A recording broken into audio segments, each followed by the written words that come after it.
Nah, dari sini kita bisa memahami bahwa manusia itu mengalami dua proses kematian dan dua proses kehidupan.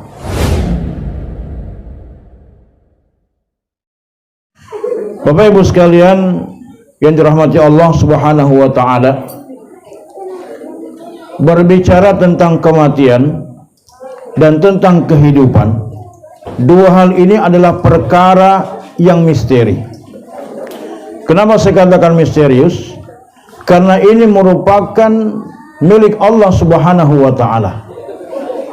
Mati itu milik Allah, hidup milik Allah. Tidak ada orang yang mengetahui kapan dia hidup dan tidak ada yang mengetahui kapan dia mati. Bahkan ya, orang-orang yang soleh sendiri pun, para nabi dan rasul-rasul Allah Subhanahu wa taala pun, mereka tidak pernah mengetahui kapan mereka akan mengalami yang namanya kematian.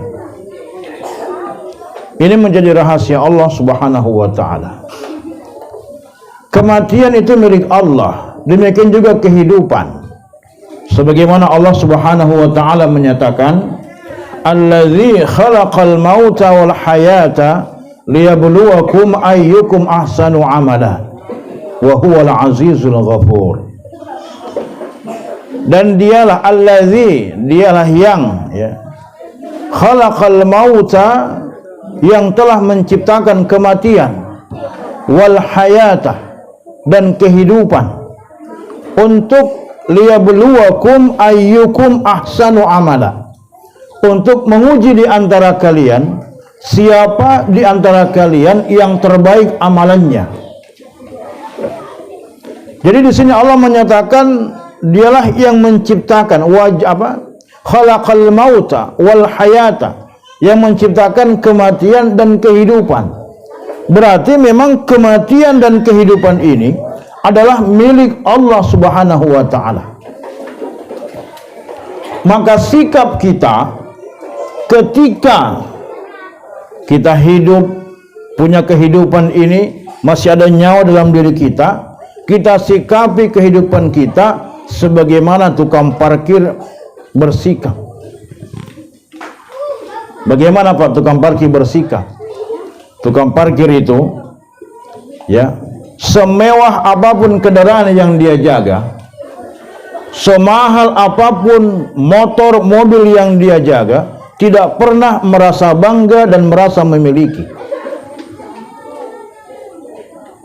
Kenapa? Karena dia menyadari bahwa kendaraan yang dijaganya itu adalah titipan, miliknya orang, bukan punyanya. Dan ketika ada pemiliknya yang datang kembali mengambil kendaraannya, maka dia harus merelakan kepergian kendaraan itu, semahal semewah apapun kendaraan yang dia jaga. Yang penting Pak, bayar dulu uang parkirnya, karena bahaya sekarang kalau tidak bayar uang parkir. Ya, jadi itu tukang parkir, dia tidak merasa bangga, tidak merasa memiliki. Ini adalah titipan. Demikian pula hidup kita ini. Hidup kita ini Bapak Ibu sekalian adalah titipan dari Allah Subhanahu wa taala. Dia milik Allah, dia titipan dari Allah. Maka tidak boleh kita merasa bangga dan tidak boleh kita merasa memiliki, karena dia bukan milik kita. Dan ketika Allah mengambil kembali titipannya, maka kita harus merelakan kepergiannya.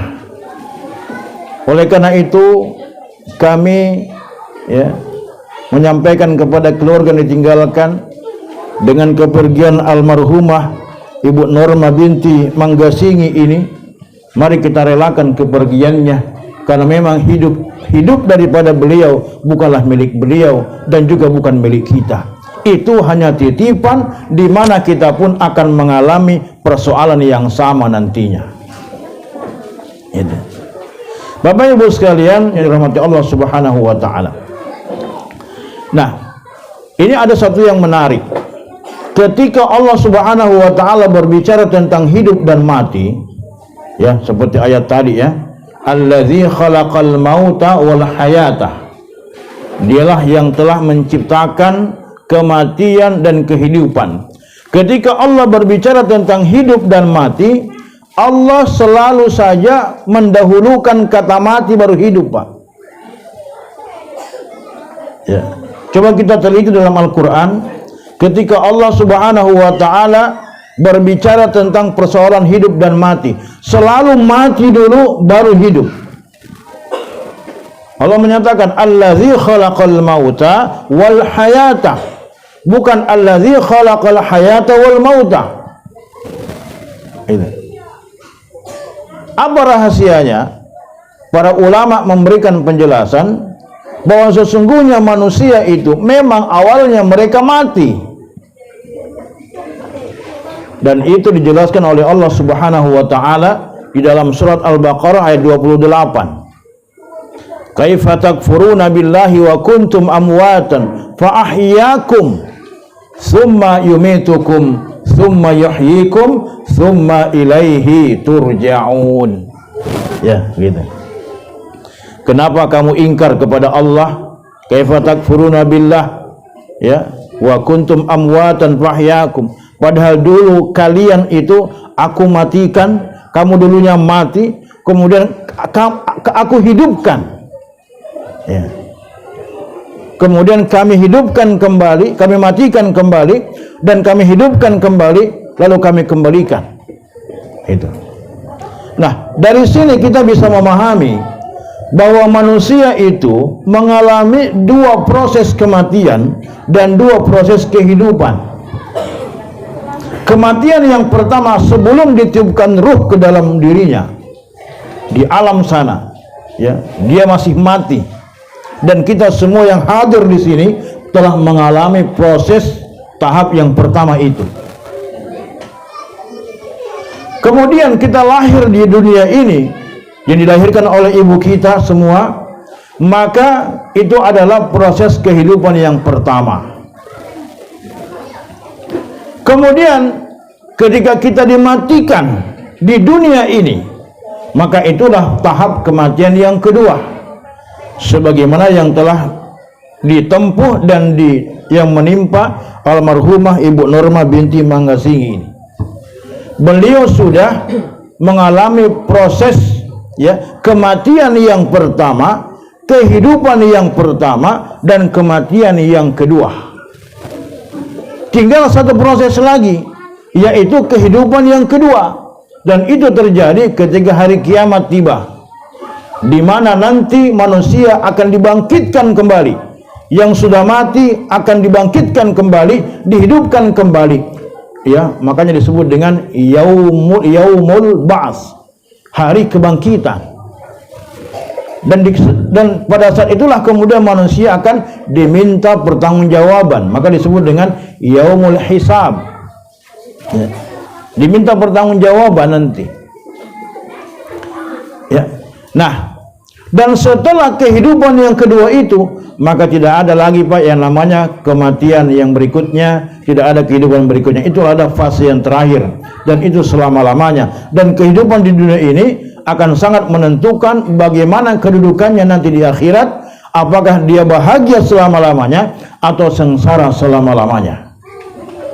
Jadi Bapak Ibu sekalian rahmati Allah Subhanahu wa Ta'ala, kehidupan dunia ini yang sangat singkat ini sebenarnya ada, kalau kita berhitung-hitung, ya, Allah itu kan, ya, satu hari dalam ketetapan Allah sama dengan 50.000 tahun dalam hitungan manusia. Ya, bayangkan. Jadi sebenarnya kalau kita hitung-hitung, manusia yang sudah hidup di dunia ini selama 60-an tahun itu sebenarnya, ya, itu dia baru hidup dalam hitungan Allah 1, sekian jam saja. Ya, dikurangi selama 60 tahun, ya mungkin berapa tahun dia belum balik, dan setelah balik baru dihukumi, ya begitu. Nah, nanti di situ akan menentukan, hidup yang singkat ini akan menentukan kedudukan kita di akhirat nanti. Apakah bahagia atau kita sengsara nanti, Bapak Ibu sekalian. Gitu. Bapak Ibu sekalian rahmat Allah Subhanahu wa taala.